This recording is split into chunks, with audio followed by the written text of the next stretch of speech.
You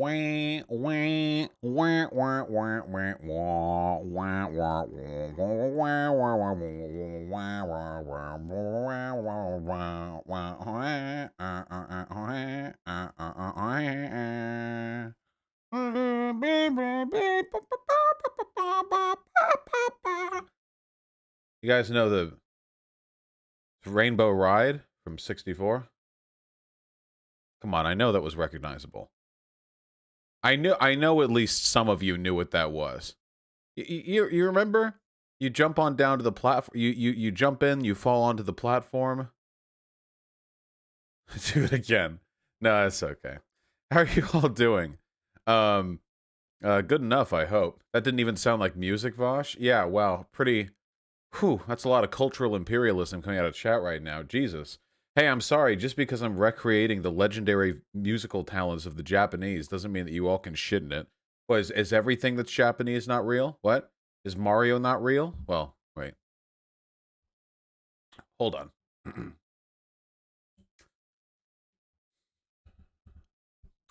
I think what we're going to do is we're going to talk about politics. How does that sound?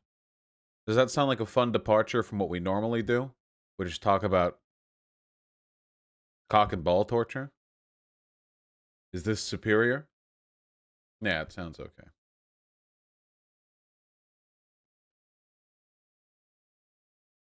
Oh, we want CBT chat. I see, I see. Well, hey, listen, okay? We'll talk about it, but later. How about that?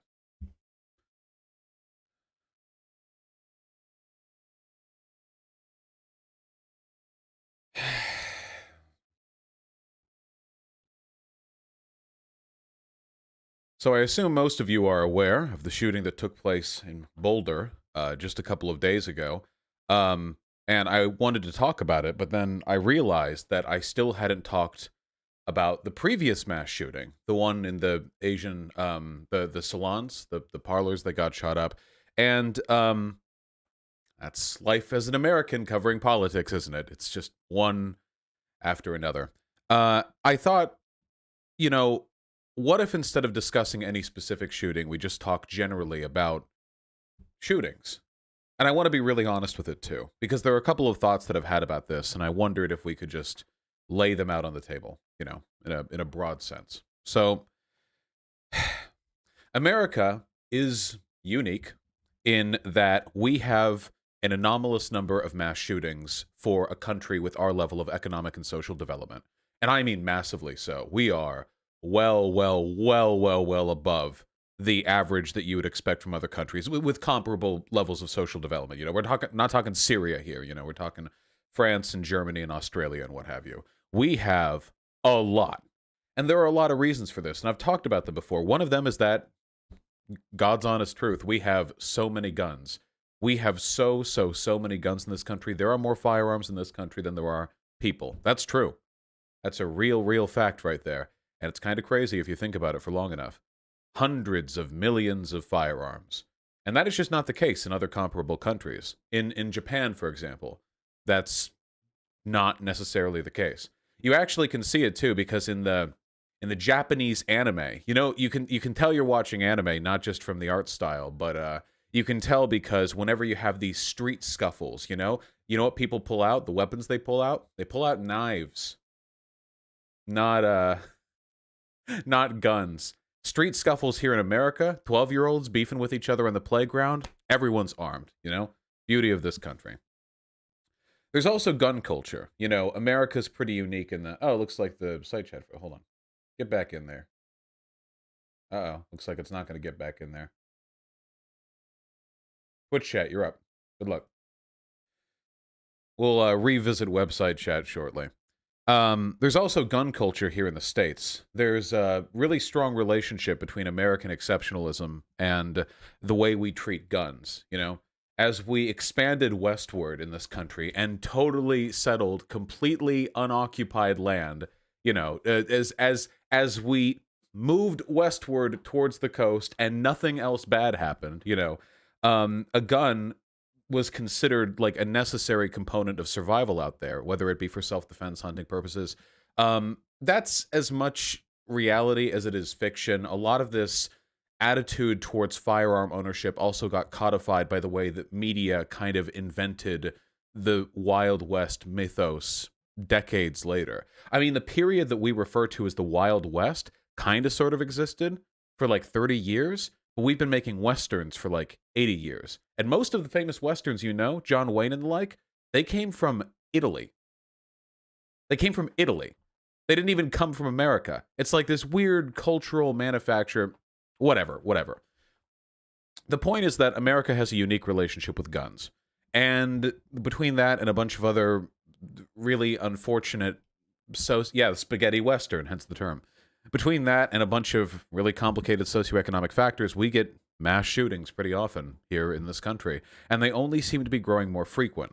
Now, I'm not one of those people who believes that the existence of guns in and of themselves are like the reason we have these problems here in the States, I mean, if we were to talk about the logistical problems of removing the hundreds of millions of guns in this country from this country, we could be here forever. It's an unbelievably complicated topic.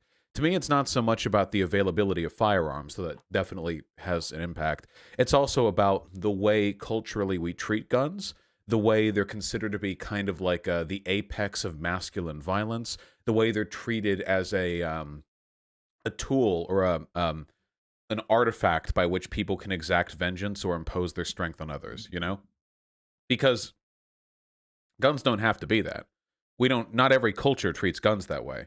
In some cultures, guns are just like, you use this to hunt, You use this to hunt, or this is a military tool. But here in America, I mean, take a look at NRA propaganda, for God's sake. There is some wild stuff that gets thrown around there. And I think that even if people aren't necessarily big Republican, conservative, gun-toting, steed-wrestling NRA types, a lot of people nonetheless internalize a narrative that I think you see in virtually every mass shooting in this country, okay? This is the narrative, and I want you all to pay attention. Tell me if I'm right or wrong. I want your opinion, okay? The narrative that you see in just about every mass shooting in this country is somebody, usually a man, thinks that he has been wronged in some way. There's some deep unfairness that he is contended with as a product of the circumstances of his life, and that either to fix it or to repay in kind, one final blast of glory is all he can really do. That he is otherwise powerless, but in that moment of some mass shooting, that's the avenue. Of course, if you actually think about this for like 2 or 3 seconds, it's a fucking ridiculous idea. The idea that a splash of violence would meaningfully address anything or do anything other than make the world a considerably worse place. But it's a common narrative all the same, and people seem to live by it.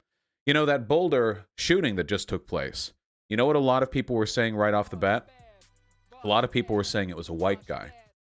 And it's true. Then white guys, conservatives, they tend to be more likely to commit domestic acts of terror. There does seem to be an association there for a variety of reasons. When we're talking a mass shooting here. Of course, how you define a mass shooting is really, really subjective, Often gang-related activities are not defined as mass shootings because they aren't part of this lone wolf lashing out against society narrative. When multiple people die as a product of a gang shooting, it's usually part of a more structural or, systematized component of criminal violence. Yeah, you have to kill like 4 people, but even then it varies, like with how much time in between and what circumstances. I've seen a video in the past that talked about the ambiguity with which mass shootings are categorized, and it's actually really interesting. But this happens a lot. People were saying that the Boulder shooter was white, or they were assuming that they were white. Like, oh, these white guys, they're shooting at people. And then it turns out that this guy, well, let me get this person's name again. Their name was, and I apologize if I mispronounce it, Ahmad al-Aliwi Alisa, I believe. That's maybe not a perfect pronunciation, but I think I was in the ballpark, and points for trying. So people are like, hey, this guy's Muslim, not white. Now, first of all, you can be Muslim and white. That's not That's not an either or kind of thing. I don't, it's, people giving the game away a little bit. Remember how all the conservatives were like, no, no, no, no, no, no, no, no, no. Being against Muslims isn't racism. Muslim isn't a race. And then they go ahead and they do shit like this. He's not white, he's Muslim. Okay. So you're treating it like a race. We know. We knew you were doing that, but thank you for reminding us what your broader intentions were. Whiteness varies. I mean, hell, the original definition of Aryan, right? Aryan, like the ethnic group, that also included Iranians, did it not? The original definition of that word, Aryan, Iranian, I'm pretty sure it directly came from that. Yeah, Indo-Aryan, yeah. So, I mean, who knows with these people, right? How we categorize and how we blame. Because that's what everyone's really looking to do whenever there's a mass shooting, I want to be honest about this, because a lot of people aren't. Whenever there's a mass shooting, and the news reports are running in, and we're seeing update after update after update, we're hearing about body counts, politically minded people almost always, either overtly or implicitly, are thinking, I hope it wasn't one of our guys. It's a very, very common thread. And every side does this. I'm trying to be bipartisan here. Every side does this. 100%. Whenever there's a mass shooting, no matter the circumstances, both sides, they cross their fingers and they hope to God it better be them, not us. It better be them. It's a really cynical way to think of mass shootings, to immediately frame it in that way. But whether we like it or not, unfortunately, the greatest harm done by mass shootings is usually in the ripples that it leaves in American politics. The shooting itself is just the beginning. What follows it are years and years and years of discourse and infighting, sometimes which leads to the passage of legislation that can cause ungodly amounts of harm to the people in this country. And that's why it frustrates me when people say, don't politicize this. Because it was already political. There is no context whatsoever in which a mass shooting in America is not political. That's not happening. It's ridiculous. Like, don't politicize this. Well, I'm sorry. How are we supposed to, what do we talk about then? What do I talk about? The reason why I didn't immediately jump on the Boulder shooting to talk about it is because, frankly, as an American, I'm just sick and tired of having to say this is terrible, people died, and that's bad. Not just because of the mundanity of it all. Because you knew that. And we'll know that again in 3 months when this happens. I hope it's at least 3 months. Could be less time. What do we get, 4 days between the Boulder shooting and the Asian salon shootings? I hope it's 3 months. That would be optimistic. That'd be exceptionally optimistic. So people are cynical now, and they think, oh, I hope it's their guys, not ours. And of course, the reason for that is because everybody knows this. Everybody knows. If it turns out that a mass shooter is one of your guys, and that could mean, by the way, that could mean a million things. That could mean they're on your political side. It's usually what it is. For some identitarian types, it could mean that they're your racial group. It could mean a million different things. Could mean they're a VGGer, yeah, a Voshite, as it were. You pray it's not one of your guys. And the reason for that is because, of course, everybody knows, or at least they say they know, that mass shooters are lunatics. That's the common narrative. It's that you have to be crazy to commit a mass shooting. And out we go. And in we go. That you have to be crazy to commit a mass shooting. That you have to be insane. There has to be something wrong mentally. Something in your brain that is not functioning correctly. And that is the reason why you committed a mass shooting. And, for the most part, I kind of agree with that. Because at the end of the day, the only thing that could lead a person to do something like that, in my mind, or at least the most likely reason they would do that, is because of a significant break from reality. The question is, what broke them away from reality? Because this is always the discourse, right? When it's a brown person who does a mass shooting, it's because of the evils of Islam, you know? And when it's a white person who does it, they were just super crazy, whatever. But breaks from reality are often politically motivated. As we saw from the tens of millions of Americans who believed that Donald Trump rightfully won the past presidential election. As we saw from the Capitol riot, where they stormed that building with the intent of murdering politicians because of their unwillingness to allow Donald Trump to win in spite of the actual vote count. Now, what is that but not a reflection of the exact same mentality? A kind of stochastic insanity that you inspire in your followers with rhetoric, you know? That's not to say that mental illness in the more traditional sense doesn't play a part in this. I think that it often does, but you know, we play a part in that. We do. So if I don't talk about mass shootings in the future, if that's not a topic that I touch on that often, for the most part, it's because I don't know how much there really is to say about it. We know what we need to do, okay? The reason mass shootings are on the rise, the most obvious, evident, available reasons that can be fixed the easiest, generally have most to do with gun culture, rising political instability, and alienation, social alienation, people being isolated, people not connecting appropriately with their neighbors and schoolmates and coworkers and what have you. Those are probably the most direct causes of most mass shootings, and they're probably the easiest ones to fix. I mean, you could take every gun out of the country if you wanted to, but that's hundreds of millions. I wish you luck.